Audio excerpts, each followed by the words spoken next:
Why would Jerry Jones say that? It's the question echoing across every corner of Cowboys Nation this week, a rhetorical bombshell ricocheting from sports talk studios to living rooms, locker rooms, and the restless imaginations of a fan base that's heard plenty from its owner over the decades, and yet, somehow, still manages to be stunned. Because this time, Jerry didn't just speak. He stirred, provoked, and ignited a storm at the very moment his team needed calm. Here we are, days before a crucial clash with the Green Bay Packers, a team that has tormented Dallas with surgical cruelty, owning them in 9 of their last 10 meetings.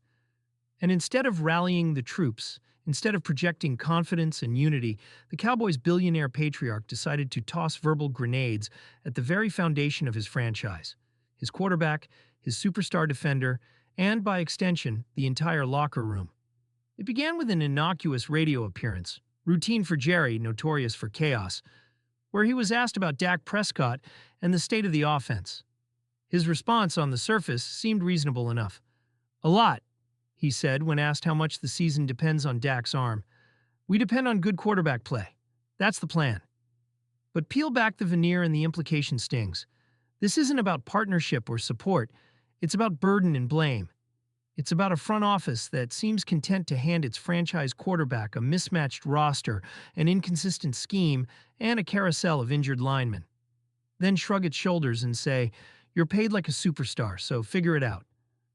That's not how championship organizations operate. Championship teams surround their quarterback with help, not hurdles. They ease the load. They don't pile it higher. And yet, in Dallas, it too often feels like the business plan is to pay players and then abandon them to their fate. That philosophy, that cold transactional approach, has bled into the team's identity. Personnel decisions are dictated not by performance but by paycheck. Players who underperform stay in the lineup because their contracts demand it. Scheme adjustments are treated as luxuries, not necessities. Depth is addressed only when injuries force the issue. And while that philosophy might balance a spreadsheet, it does not build Lombardi trophies. It breeds frustration, the kind of frustration that bubbles over in moments like this, when the owner's words become mirrors reflecting the dysfunction behind the curtain. And if that weren't enough, Jerry doubled down, shifting his attention from Dak to Micah Parsons, the team's generational pass-rushing phenom and one of the most feared defenders in football. Parsons, who has spent his young career redefining what a defensive weapon can be, is the heartbeat of Dan Quinn's unit, the player whose presence alone alters game plans. But instead of championing him as a nightmare for Green Bay's offense, Jerry seemed to hand the Packers a blueprint.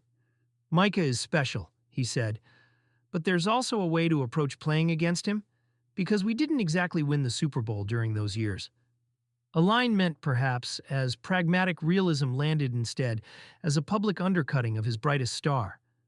Why say that? Why hand an opponent bulletin board material days before kickoff? Why remind the world that despite Parsons' brilliance, the Cowboys haven't cleared the championship hump? As if that were somehow his fault? It was a needless poke at a bear you want roaring, not ruminating. And in the NFL, where ego fuels performance as much as talent, those words echo louder than Jerry likely realizes. This is where the dissonance of Cowboys leadership reveals itself most clearly. On one hand, the front office wants to project confidence. We have our quarterback. We have our superstar defender. We are contenders. On the other, their words betray a philosophy that shifts pressure downward rather than sharing it. Instead of, "We must do more to support Dak," it becomes, "Dak must do more." Instead of, "We must unleash Micah," it becomes, "Micah must adjust." Instead of accountability, there's abdication, and the timing couldn't be worse. Dallas enters this Sunday not just facing a formidable opponent, but a psychological hurdle, a Green Bay team that has tormented them like few others. The Packers don't just beat the Cowboys, they expose them. They unravel their composure. They strip away the bravado and reveal a team still searching for its mental edge. In those moments, leadership matters more than ever. And leadership, at its best, unites and uplifts. But this week, Jerry's words did the opposite. They fractured. They frustrated. They poured gasoline on a fire that didn't need feeding. Consider the situation Dak Prescott finds himself in. Despite playing at an MVP caliber level, elevating an inconsistent receiving core, masking a battered offensive line, and adapting weekly to shifting schemes, he now faces public pressure from the very man who should be his staunchest ally. The message is clear. Win because you're paid to. Figure it out because we said so. Never mind the lack of continuity. Never mind the revolving door of offensive philosophies. Never mind the absence of elite weaponry around him. And consider Micah Parsons, the relentless force whose ferocity has defined this defense. Rather than hearing a rallying cry from ownership, go wreak havoc, be the difference.